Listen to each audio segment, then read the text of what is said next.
va voir dans cette vidéo comment ajouter ce qu'on appelle des sauts de page et des sauts de section. On va voir comment on peut les visualiser parce que ça se voit pas à l'œil nu si jamais on affecte directement un saut de page ou bien un saut de section pour notre document. Après ça, on va voir comment on peut changer l'orientation de notre feuille, que ce soit en mode portrait ou autre. Et après, on va voir comment on peut modifier les marges de notre document.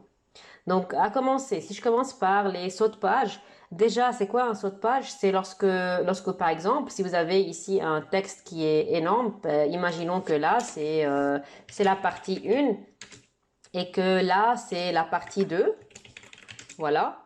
Et que je n'ai pas envie que la partie 2 commence toujours à la suite de la partie 1. Surtout lorsque vous avez envie que ça soit une partie qui est vraiment séparée et qu'elle commence toujours au niveau du début d'une nouvelle page.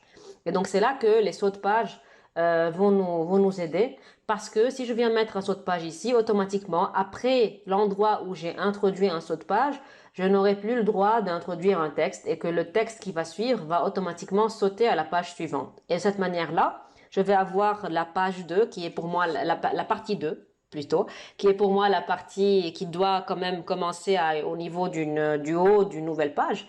Et ben ça va commencer effectivement au niveau de la partie supérieure d'une nouvelle page.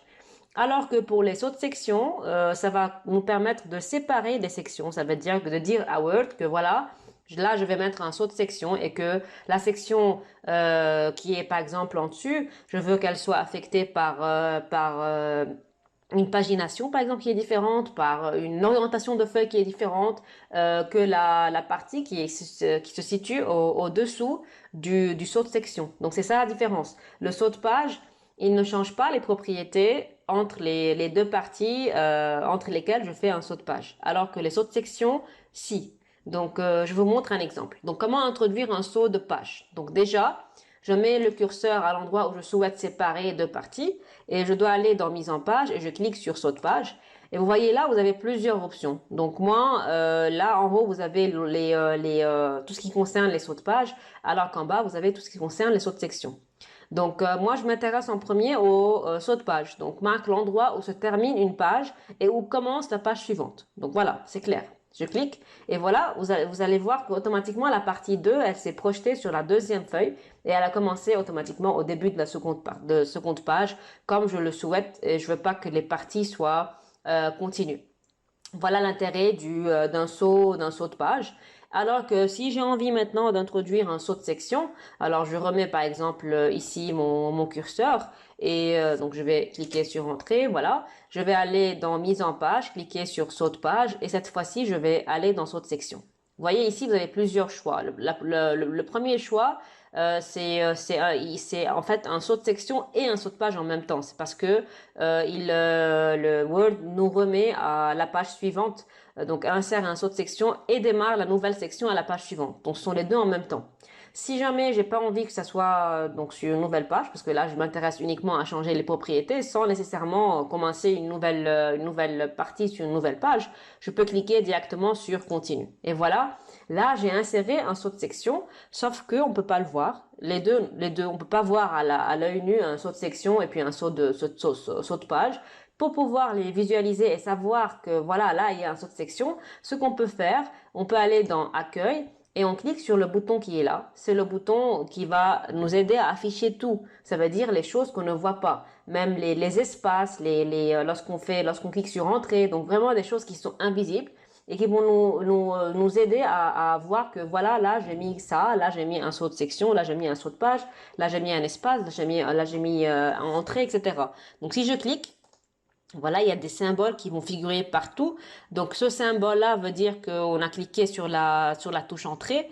Et lorsque vous avez un petit point ici entre les mots, ça veut dire que c'est un espace qui a été mis. Donc ça va nous aider que voilà, il y a un espace. Au cas où je mets encore un espace, donc je vais faire un petit zoom pour vous montrer. Je mets encore un espace, vous allez voir un petit point. Mais en fait, si j'enlève ici, donc je reclique sur ce bouton-là, il y a tout qui va disparaître. Donc c'est juste pour moi un indice pour me dire que voilà, il y a deux espaces qui ont été mis. Si jamais il y a quelqu'un qui a envie de corriger un peu la mise en page et puis de d'effacer les espaces qui sont en plus. Donc ça va m'aider à voir que voilà, il y a 2 points, donc ça veut dire qu'il y a 2 espaces ici. Donc voilà, c'est super intéressant et ça nous aide à voir des choses qui sont invisibles et pour corriger aussi notre document en termes de mise en forme. Revenons maintenant au but, c'était de voir où est-ce qu'on a un saut de page, où est-ce qu'on a un saut de section. Et donc, voilà le saut de section, et c'est indiqué ici entre parenthèses que c'est un saut de section continu. Ça veut dire que je n'ai pas demandé que ça soit que la partie qui vient après soit rejetée dans la page suivante. Et là, vous voyez bien qu'il y a un saut de page qui a été mis, ça veut dire que à la suite de cette ligne-là, le reste va être projeté à la page suivante. Donc c'est comme ça qu'on peut voir la différence, ou bien les sauts de page, où est-ce qu'ils ont été introduits et quels sont les types, surtout de sauts de section, parce que des fois, il y a des personnes qui aiment introduire des sauts de section qui vont remettre en même temps la deuxième partie à la prochaine page. Voilà. Donc, je vais le faire d'ailleurs. Donc, je vais venir quand même effacer ce saut de section en cliquant sur la touche Delete tout simplement. Et si je reviens en mise en page, je reclique sur saut de page. Je vais recliquer sur cette fois-ci saut de page, mais pas continu, celui-ci. Voilà.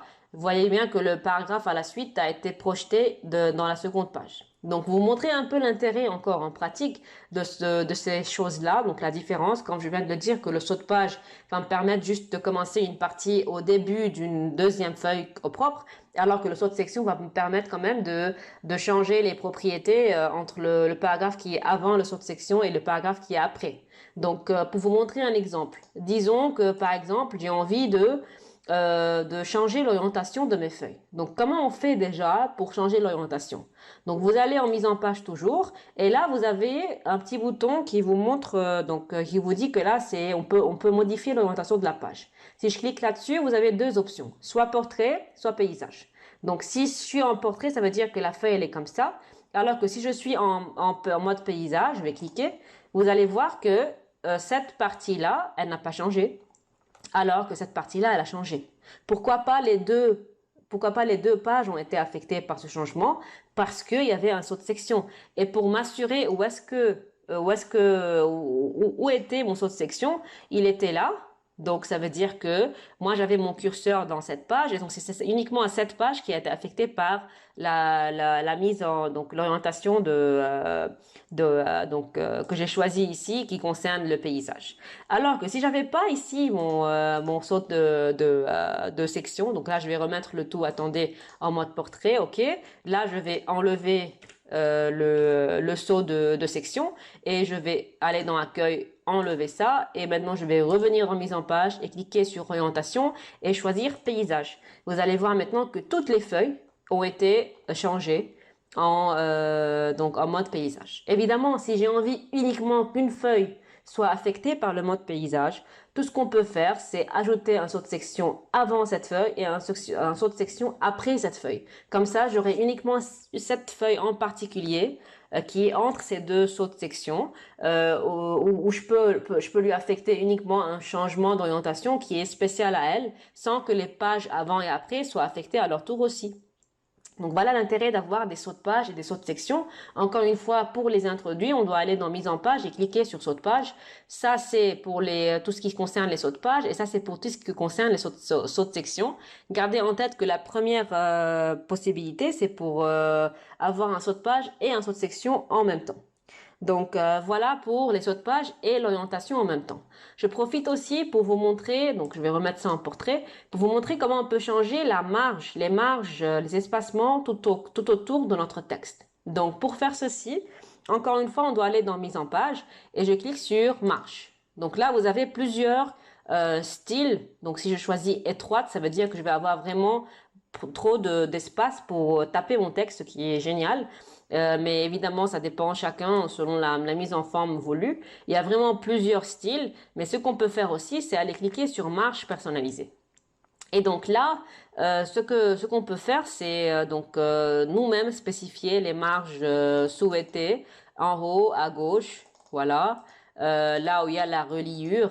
Et là, par exemple, en bas et à droite, et la reliure, elle est, lorsqu'on la définit à droite ou à gauche de notre papier, si jamais on est en train d'imprimer un document qui va être une thèse ou bien un livre, ou peu importe, c'est pas que c'est une feuille seulement. Donc voilà, ça va m'aider à voir quel est l'espacement entre la reliure et le début du texte. Donc voilà, je peux faire ce que je veux et donc si je clique ici OK, voilà le résultat qui va être affecté pour mon document. Donc voilà, voilà pour cette leçon, je m'arrête ici. Donc en récapitulatif, on a vu comment introduire des sauts de page et des sauts de section, on a vu l'intérêt de chacun et on a vu comment on peut aller les faire paraître ou non. Ensuite, on a vu comment on peut changer l'orientation et comment on peut quand même utiliser les sauts de section pour affecter des orientations qui sont différentes d'une page à une autre. Et finalement, on a vu comment affecter ou bien introduire des marges pour notre document. Donc voilà.